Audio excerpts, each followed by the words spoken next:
जय श्री कृष्णा। श्रीमद्भागवत गीता अध्याय 17। श्रीमद्भागवत गीता के 17वें अध्याय का महात्म्य। श्री महादेव जी कहते हैं, पार्वती 16वें अध्याय का महात्म्य बतलाया गया। अब 17वें अध्याय की अनंत महिमा श्रवण करो। राजा खरगभाव के पुत्र का दुशासन नामक एक नौकर था। वह बड़ी कोटि बुद्धि का मनुष्य था। एक बार वह मंडलिक राजकुमारों के साथ बहुत धन की बाजी लगाकर हाथी पर चढ़ा और कुछ ही कदम आगे जाने पर लोगों के मना करने पर भी वह मुड़ हाथी के प्रति जोर जोर से कठोर शब्द करने लगा। उसकी आवाज़ सुनकर हाथी क्रोध से अंधा हो गया और दुशासन पर पैर फिसल जाने के कारण पृथ्वी पर गिर पड़ा। दुशासन को गिरकर कुछ कुछ उच्छ्वास लेते देख काल के समान निर्कुश हाथी ने क्रोध में भरकर उसे ऊपर फेंक दिया। ऊपर से गिरते ही उसके प्राण निकल गए। इस प्रकार कालवश मृत्यु को प्राप्त होने के बाद उसे हाथी की योनि मिली और सिंगलदीप के महाराज के यहाँ उसने अपना बहुत समय व्यतीत किया। सिंगलदीप के राजा कि महाराज खड़गभाव से बड़ी मैत्री थी, अतः उन्होंने जल के मार्ग से उस हाथी को मित्र की प्रसन्नता के लिए भेज दिया। एक दिन राजा ने श्लोक की समस्या पूर्ति से संतुष्ट होकर किसी कवि को पुरस्कार रूप में वह हाथी दे दिया और उन्होंने 100 स्वर्ण मुद्राएं लेकर उसे मालव नरेश के हाथ बेच दिया। कुछ काल व्यतीत होने पर वह हाथी यत्न पूर्वक पालित होने पर भी असाध्य ज्वर से ग्रसित होकर मरण स्थान हो गया। हाथी वानों ने जब उसे ऐसी शोचनीय अवस्था में देखा तो राजा के पास जाकर हाथी के हित के लिए शीघ्र ही सारा हाल कह सुनाया। महाराज, आपका हाथी अस्वस्थ जान पड़ता है। उसका खाना पीना और सोना सब छूट गया है। हमारी समझ में नहीं आता इसका क्या कारण है। हाथी वानों को बताया हुआ समाचार सुनकर राजा ने हाथी के रोग को पहचानने वाले चिकित्सा शुल्क मंत्रियों के साथ उस स्थान पर पदार्पण किया जहाँ हाथी ज्वरग्रस्त होकर पड़ा था। राजा को देखते ही उसने ज्वर जनित वेदना को भूलकर संसार को आश्चर्य में डालने वाली वाणी में कहा, संपूर्ण शास्त्रों के ज्ञाता, राजनीति के समुद्र, शत्रु समुदाय को परास्त करने वाले तथा भगवान विष्णु के चरणों में अनुराग रखने वाले महाराज, इन औषधों से क्या लेना है। वैद्यों से भी कुछ लाभ होने वाला नहीं है। दान और जप से भी क्या सिद्ध होगा। आप कृपा करके गीता के 17वें अध्याय का पाठ करने वाले किसी ब्राह्मण को बुलवाइए। हाथी के कथन अनुसार राजा ने सब कुछ वैसा ही किया। तदनंतर गीता पाठ करने वाले ब्राह्मण ने जब उत्तम जल को अभिमंत्रित करके उसके ऊपर डाला तब दुशासन गजयोनि का परित्याग करके मुक्त हो गया। राजा ने दुशासन को दिव्य विमान पर आरूढ़ एवं इंद्र के समान तेजस्वी देखकर पूछा, तुम्हारी पूर्व जन्म में क्या जाति थी, क्या स्वरूप था, कैसे आचरण थे और किस कर्म से तुम यहाँ हाथी होकर आए थे। ये सारी बातें मुझे बताओ। राजा के इस प्रकार पूछने पर संकट से छुटे हुए दुशासन ने विमान पर बैठे बैठे स्थिरता के साथ अपना पूर्ण जन्म का उपयुक्त समाचार यथावत कह सुनाया। तत्पश्चात नरश्रेष्ठ मालव नरेश भी गीता के 17वें अध्याय का पाठ करने लगे। इससे थोड़े ही समय में उनकी मुक्ति हो गई। ये था श्रीमद् भागवत गीता का 17वें अध्याय का माध्यम। श्रीमद् भागवत गीता का 17वां अध्याय।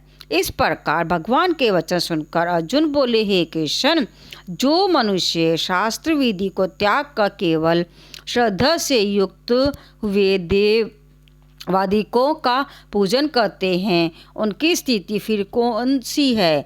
क्या सात्विक की है अथवा राजसी की व तामसी है। इस प्रकार अर्जुन के पूछने पर श्री कृष्ण भगवान बोले, हे अर्जुन, मनुष्य की वह बिना शास्त्रीय संस्कारों के केवल स्वभाव से उत्पन्न हुई श्रद्धा सात्विक की और राजसी तथा तामसी ऐसे तीनों प्रकार की ही होती है, उसको तू मेरे से सुन।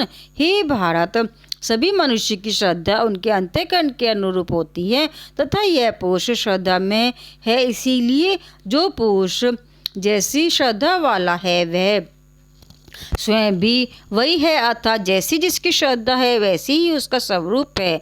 उनमें सात्विक पुरुष तो देवों को पूजते हैं और रज से पुरुष यक्ष और राक्षसों को पूजते हैं तथा अन्य जो तामस मनुष्य होते हैं वे प्रेत और भूतगणों को पूजते हैं। हे अर्जुन, जो मनुष्य शास्त्र विधि से रहित केवल मन कल्पित घोर तप को तपते हैं तथा दंभ और अहंकार से युक्त एवं कामना आसक्ति और बल के अभिमान से भी युक्त हैं तथा जो शरीर रूप से स्थित भूत समुदाय को अर्थात शरीर, मन और इंद्र आदि को के रूप में परिणित हुए आकाश आदि 5 भूतों को और अंतःकरण में स्थित मुझ अंतर्यामी को भी कृष्ण करने वाले हैं, उन अज्ञानियों को तू आसुरी स्वभाव वाले जान। ही अर्जुन, जैसी श्रद्धा 3 प्रकार की होती है वैसे ही भोजन भी सबको अपनी अपनी प्रकृति के अनुसार 3 प्रकार का प्रिय होता है और वैसे ही यज्ञ, तप और दान भी 3 प्रकार के होते हैं। उनके इस न्यारे न्यारे भेद को तू मेरे से सुन। आयु, बुद्धि, बल, आरोग्य, सुख और प्रीति को बढ़ाने वाले एवं रस युक्त चिकने और स्थिर रहने वाले तथा स्वभाव से ही मन को प्रिय ऐसे आहार अर्थात भोजन करने के पदार्थ तो सात्विक पुरुष को प्रिय होते हैं। कड़वे, खट्टे, लवण युक्त और अति गर्म तथा तीक्ष्ण, रूखे और दाह कारक एवं दुख, चिंता और रोगों को उत्पन्न करने वाले आहार अर्थात भोजन करने के पदार्थ राजस पुरुषों को प्रिय होते हैं तथा जो भोजन अधपका, रस रहित और दुर्गंध युक्त एवं बासी और छिष्ट है तथा जो अपवित्र भी है वह भोजन तामस पुरुषों को प्रिय होता है। हे अर्जुन, जो यज्ञ शास्त्र विधि से नित किया हुआ है तथा करना ही कर्तव्य है, ऐसे मन को समाधान करके फल को न चाहने वाले पुरुषों द्वारा किया जाता है वह यज्ञ तो सात्विक है। और हे अर्जुन, जो यज्ञ केवल धर्माचरण के ही लिए अथवा फल को भी उद्देश्य देकर रखकर किया जाता है उस यज्ञ को तू राजस जान तथा शास्त्र विधि से हीन और अन्न दान से रहित एवं बिना मंत्रों के, बिना दक्षिणा के और बिना श्रद्धा के लिए किए हुए यज्ञ को तामस यज्ञ कहते हैं। हे अर्जुन, देवता, ब्राह्मण, गुरु और ज्ञानी जनों का पूजन एवं पवित्रता, सरलता, ब्रह्मचर्य और अहिंसा एवं शरीर संबंधी तप कहा जाता है तथा जो उद्योग को न करने वाला प्रिय और हितकारक एवं यथार्थ भाषण है और जो वेद शास्त्रों के पढ़ने का एवं परमेश्वर के नाम जपने का आभास है वह निसंदेह वाणी संबंधी तप कहा जाता है तथा मन की प्रसन्नता और शांत भाव एवं भगवत चिंतन करने का स्वभाव, मन का निग्रह और अंतःकरण की पवित्रता, ऐसे यह मन संबंधी तप कहा जाता है। परंतु हे अर्जुन, फल को न चाहने वाले निष्कामी योगी पुरुषों द्वारा परम श्रद्धा से किए हुए उस पूर्वोक्त 3 प्रकार के तप को सात्विक कहते हैं और जो तप सत्कार, मान और पूजा के लिए अथवा केवल पाखंड से ही किया जाता है वह अनिश्चित और क्षणिक फल वाला तप जहाँ राजस कहा जाता है। जो तप मृतापूर्वक हठ से मन, वाणी और शरीर की पीड़ा के सहित अथवा दूसरे को अनिष्ट करने के लिए किया जाता है वह तप तामस कहा जाता है। और हे अर्जुन, दान देना ही कर्तव्य है ऐसा भाव से जो दान देश, काल और पात्र को प्राप्त होने पर प्रत्युपकार न करने वाले के लिए दिया जाता है वह दान तो सात्विक कहा गया है। और जो दान केशपूर्वक तथा प्रकार के प्रयोजन से अर्थात बदले में अपना सांसारिक कार्य सिद्ध करने की आशा से अथवा फल को उद्देश्य रखकर फिर दिया जाता है वह दान राजस कहा जाता है। और जो दान बिना सत्कार किए अर्थात तिरस्कार पूर्वक अयोग्य देश काल में कुपात्रों के लिए अर्थात मांसादि अभक्ष्य वस्तु के खाने वालों एवं चोरी चारी आदि नीच कर्म करने वालों के लिए दिया जाता है वह दान तामस कहा गया है। हे अर्जुन, ओम तत्सत ऐसे यह 3 प्रकार के सच्चिदानंद ब्रह्म का नाम कहा है। उसी से सृष्टि के आदिकाल में ब्राह्मण और वेद तथा आदि रचे गए हैं। इसीलिए वेद को कथन करने वाले श्रेष्ठ पुरुषों की शास्त्र विधि से नित्य की हुई यज्ञ दान और तप रूप क्रियाएं सदा ओम ऐसी इस परमात्मा के नाम को उच्चारण करके ही आरंभ होती है। तत् अर्थात तत् नाम से कहे जाने वाले परमात्मा का ही यह सब है।